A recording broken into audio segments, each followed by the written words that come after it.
سلاما لكل من قال أنا بخير وهو ليس كذلك. ازيكم يا حلوين؟ طبعا الفيديو ده هيكون فيديو تعليمي، هيكون 9 دقايق مش دقيقتين ولا 3.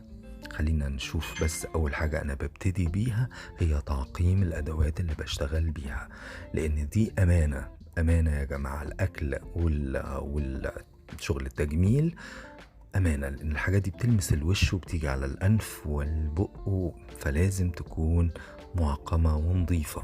محدش كمان غيرك أزهق، دي حاجة مهمة قوي. طبعا أنا بدأت إن أنا أهيش الباروكة بالهوا جامد جدا وأشوف أسوأ حالة ليها، يعني اللي هو يمين وشمال، ونكشتها جامد جدا علشان أشوف شكلها لما الكلاينت تستلمها وتنزل بيها. طبعا دي مغسولة. العميلة طلبت ان احنا نقصقصها لها ونعملها لها فوليوم وطبقات كتير، فانا قررت ان انا اقصقص طبقات وادي ليها لوك مختلف تماما. شوفوا هي سوبر فلات ونايمة من فوق وكل حاجة وجميلة قوي، ولكن عايزين نغير من شكلها تماما بناء على طلب الكلاينت. في ناس بتحب كده وناس بتحب كده، فتعالوا بينا نشوف. انا اخدت سيكشنز خفيفة، خلوا الفيديو ده نزلوه واحتفظوا بيه وصدقوني هتستفيدوا منه جامد جدا. اخدت سيكشنز يعني طبقات او يعني اقسام كده، وبدات اقص زي ما انتم شايفين انا بقص، وبوز المقص لتحت. تمام، باخد الخصلة وباخدها زي ما انتم شايفين، باخد سيكشنز بشدها وببتدي انزل المقص لتحت. شايفين ايديا متداخله ازاي؟ هي دي الطريقه الصح اللي تضمني انك لما تقصي سواء بانج او لايرز او طبقات، الشعر يبقى منسجم، اطرافه منسجمه مع بعض، مش مقبقب كده وملخبط وشكله باين انه حد حرته او قصه. شايفين؟ رهيبة. انا بتعمد ان انا اقص الاول قبل ما اعمل لها بيبي ليس وهي مغسولة علشان يبان.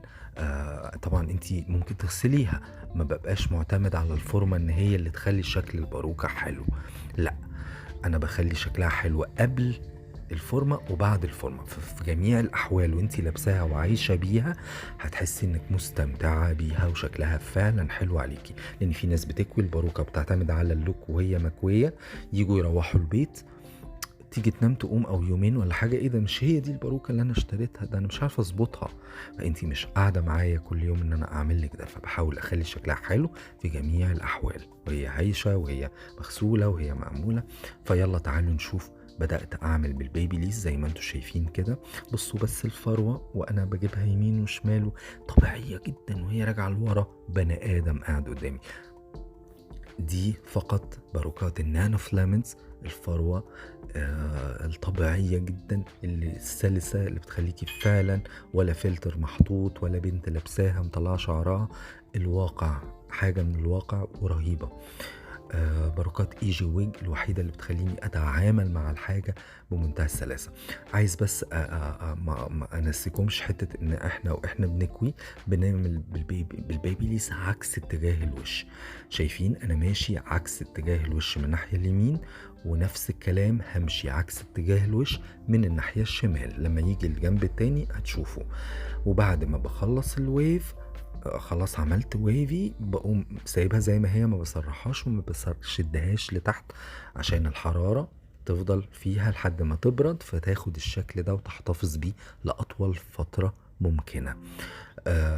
برضو عايز أقول لكم نقطة تانية، هي ان في ناس بتكوي لانها عايزه تنعم الباروكه. انا ما بكويش عشان انعم الباروكه، الباروكه ناعمه جدا. باروكات ايجي ويج مش محتاجه لا بيبي ليس ولا مكوى عشان تبقى ناعمه. احنا بنعمل بس البيبي ليس للتشكيل عشان اعمل فورمه مش للتنعيم. خلاص. وادي الجنب التاني عملنا عكس اتجاه الوش، وبنسيب الويفي زي ما هو علشان من يعني ما ينفعش نكويها بحراره عاليه ونقوم شدينها لتحت، فالويفي مش هيبقى ملوي قوي زي ما احنا عايزين. فالتكنيك الصح هو ان احنا نخلص سكشن ونسيبه يبرد على نفس الفورمة، ما نسرحوش غير لما يبرد. انا استخدمت هنا حرارة عالية شوية علشان صاحبتها، استنوا لاخر الفيديو عشان تشوفوا صاحبتها وهي لابساها. آه صاحبتها هتخرج بيها، فعندها مناسبة، فقلت أظبطها لها بشكل كويس. لكن في العادي أنا بكوي بحرارة أقل من كده بكتير بصراحة، ما بيحتاجش يعني إن أنا أكوي جامد. عملنا الخصل زي ما انتوا شايفين، جبنا الجنب التاني وبدأنا اهو ناخد برضو خصل، وسلسة جدا وناعمة زي الزبدة، بتتحرك معايا زي الزبدة. باروكات ايجي ويج من احسن الباروكات اللي ممكن تقتنيها في حياتك. طبعا عايز اقول لكم الناس اللي اشتروا باروكات من اماكن تانية عارفين كويس قوي انا بقول ايه، وحاسين قد ايه في فرق. ناخد بقى الجزء اللي ورا، هنفضل ماشيين عكس اتجاه الوش لورا، يعني الجنب اليمين هنرجع بيه لورا، والجنب الشمال العكس. خدنا الحتة اللي ورا دي هنقسمها 2 sections افقي، يعني هنخليها بس طبقتين كده، هنلم الحتة دي نبقى نعملها بعدين. وناخد، لو تلاحظوا انا ما بكويش، مش عايز اكوي. في ناس بتقعد تكوي الباروكة بالسشوار عشان تنعمها وتفردها وبعدين تعمل بالبيبي ليس، حرام عليكم. وطبعا الباروكة بتبقى عايزة ده لانها باروكة مش حلوة، ولكن ايجي ويج انا قدامكم بعمل الشغل بمنتهى السلاسة. وبرضو انا بعمل اهو، انتوا مش شايفين في اي خياطات ولا اي كتل ولا اي كلكعة من ورا خالص. الباروكة تجنن. احلى باروكات بشتغل فيها هي باروكات ايجي ويج، خصوصا النانو فلامنز. هنخلص الجنب التاني زي ما احنا شايفين، عكست اتجاه المكوى الناحية التانية، وخلاص خلصنا. هنعمل بقى الجزء اللي فوق، ويا ريت تكتبوا لنا كومنت، تقولوا لنا رأيكم ايه في اللون وفي التفاصيل وفي كل حاجة، وتحكوا لنا عن مأساتكم مع الباروكات اللي عندكم. هنخلص اخر سكشن اللي هو فوق، وهنبتدي نشتغل برضو عكس الاتجاه، ولا كويت ولا عملت ولا فردت، هي بجمالها كده بحلاوتها. جميلة جميلة.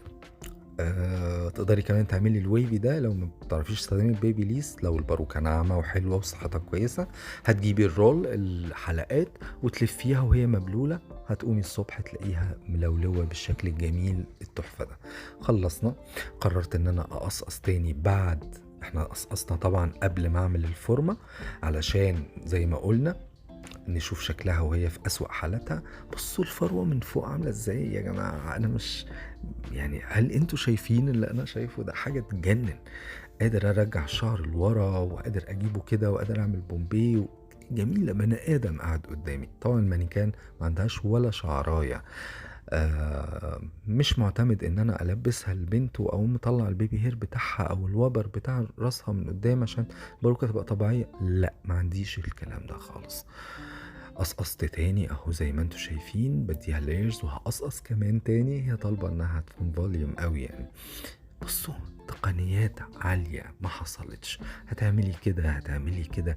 العين لما بتبص، لما تكلمي حد وانتي لابسة باروكة، هيبص على طول على عينك، وعينك اقرب حتة ليها هي اورتك. فلو باروكتك باينة هتلاقي الناس باصين على اورتك وانتي لابسة باروكة.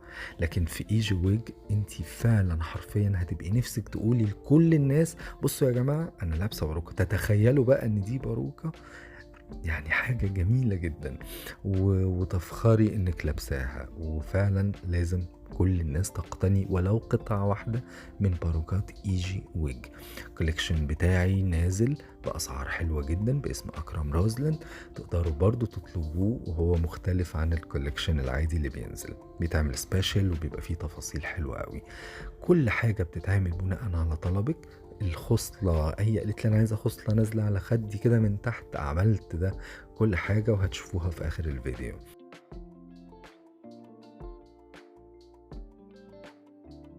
واخيرا خلصنا، ونشوفها على صاحبتها. تجنن. لو وصلتوا لحد هنا حطوا لي قلب احمر في الكومنتات عشان اعرف مين الناس اللي بتتابعني للاخر. اللي عايز يطلب من كولكشن ايجي ويج يبعت على الفيسبوك او تويتر او انستجرام او تيك توك رسالة، ايجي بتشحن لكل بلاد العالم في خلال يومين فقط. الحاجة بتوصلك هي بتستلميها من بيتك، بتشوفيها، بتجربيها، وكل حاجة تحفة. باي باي.